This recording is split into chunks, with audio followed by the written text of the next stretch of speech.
ধর্মকথা 365-এর আজকের পর্বে আপনাদের স্বাগত। আজকের কাহিনীর নাম জটায়ুর আত্মত্যাগ। চলুন ঠিক সেখান থেকেই শুরু করা যাক, যেখানে গত পর্বের কাহিনীটা থেমেছিল। রাবণ ছলনা করে সীতাকে হরণ করে নিয়ে চলেছে লঙ্কার দিকে, আর সীতার সেই করুণ আর্তনাদ। সেই আর্তনাদ শুনেই তো পর্বতের মতো পথ আগলে দাঁড়ালেন মহৎ পক্ষীরাজ জটায়ু। পঞ্চবটির ওই যে শান্ত নির্মল আকাশ, নিমেষের মধ্যে চোখের পলকে সেটা একটা ভয়ঙ্কর যুদ্ধক্ষেত্রে পরিণত হল। জটায়ু তার বিশাল ডানা মেলে এমনভাবে রাবণের পথ আটকে দিলেন যেন এক দুর্ভেদ্য প্রাচীর। জটায়ুর গলা থেকে যে আওয়াজটা বেরোল সেটা শুধু হুঙ্কার ছিল না, ওটা ছিল ধর্মের তেজ, অধর্মের বিরুদ্ধে এক সরাসরি নির্ভীক প্রতিবাদ। তিনি রাবণকে শুধু যে সতর্ক করলেন তাই নয়, তাকে তার পাপের কি পরিণতি হতে পারে সেটাও মনে করিয়ে দিলেন। কিন্তু দশানন রাবণ, তার মুখে তো শুধু তাচ্ছিল্যের হাসি। তার মনে হল সামান্য এক বৃদ্ধ পাখি তাকে শেখাবে কোনটা ঠিক কোনটা ভুল। অহংকারে একেবারে অন্ধ রাবণ। জটায়ুর বয়স, তার ধর্মতেজ সবকিছু নিয়েই উপহাস করতে শুরু করল। কিন্তু জটায়ু, তিনি এক বিন্দুও টললেন না। তার চোখে তখন ন্যায় প্রতিষ্ঠার আগুন দাউ দাউ করে জ্বলছে। আর এখান থেকেই শুরু হল সেই অসম যুদ্ধটা। একদিকে বয়সের ভার, আর অন্যদিকে সেই ভারকে চ্যালেঞ্জ জানাচ্ছে অদম্য সাহস আর কর্তব্যবোধ। আর ঠিক তারপরেই এক ঝড়ের মতো গতিতে জটায়ু ঝাঁপিয়ে পড়লেন রাবণের ওপর। তার ধারালো নখ, তার শক্ত ঠোঁট সব যেন এক একটা বিধ্বংসী অস্ত্র হয়ে উঠল।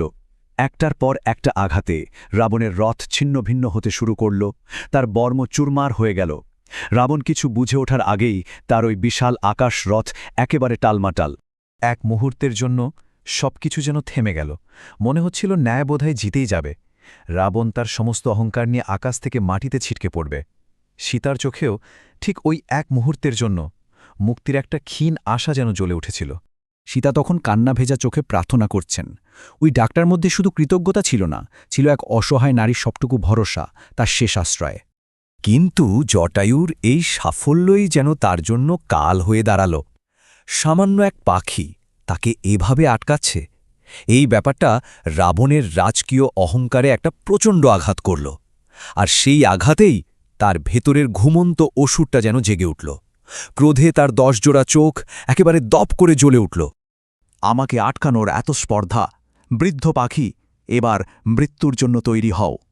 রাবণের গর্জনে আকাশ বাতাস যেন কেঁপে উঠল, আর তার তলোয়ারের ওই ঝলসানি ওটা পরিষ্কার বুঝিয়ে দিল এটা আর যুদ্ধ থাকছে না, এটা একটা নির্মম হত্যাযজ্ঞে পরিণত হতে চলেছে। দেখুন, একদিকে জটায়ু, যার আছে ধর্মের প্রতি অবিচল নিষ্ঠা, অসীম সাহস, কিন্তু শরীরে তো বার্ধক্যের ক্লান্তি। আর অন্যদিকে রাবণ, তারুণ্যের অসুর শক্তি আর অন্ধ ক্রোধ।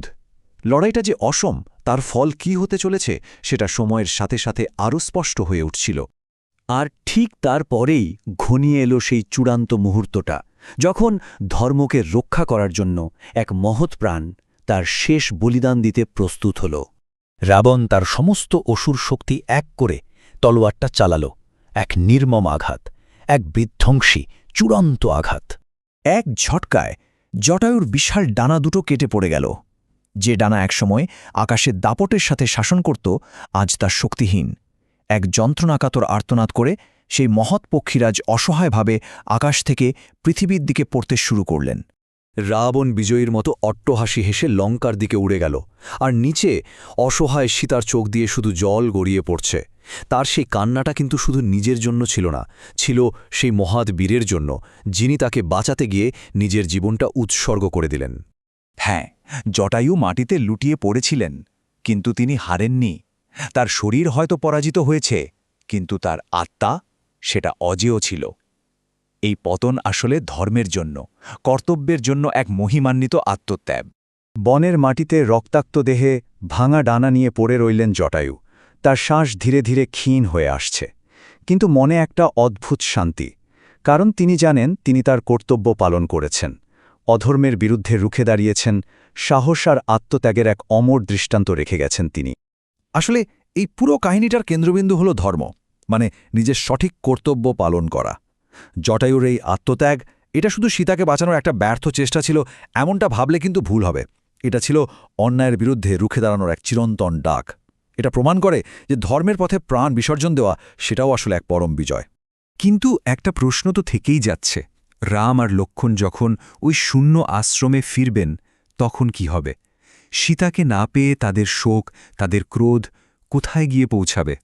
আর জটায়ু, তিনি কি মৃত্যুর আগে রামলক্ষ্মণকে সত্যিটা জানিয়ে যেতে পারবেন, নাকি সব রহস্য সময়ের আড়ালেই চাপা পড়ে যাবে? এই সব প্রশ্নের উত্তর নিয়েই আমরা আসব আমাদের পরের পর্বে। ধর্মকথা 365-এ প্রতিদিন শুনুন রামায়ণের এক নতুন অধ্যায়। মানব জীবনের ধর্ম, ন্যায়, ভালোবাসা ও ত্যাগের মহাকাব্য রামায়ণ এখন শুনুন এক নতুন ধারায়। ধর্মকথা 365 আপনাদের নিয়ে যাবে এক অনন্য যাত্রায়, যেখানে প্রতিদিন একটি করে নতুন পর্বে উন্মোচিত হবে এই অমর কাহিনীর রহস্য ও মহিমা।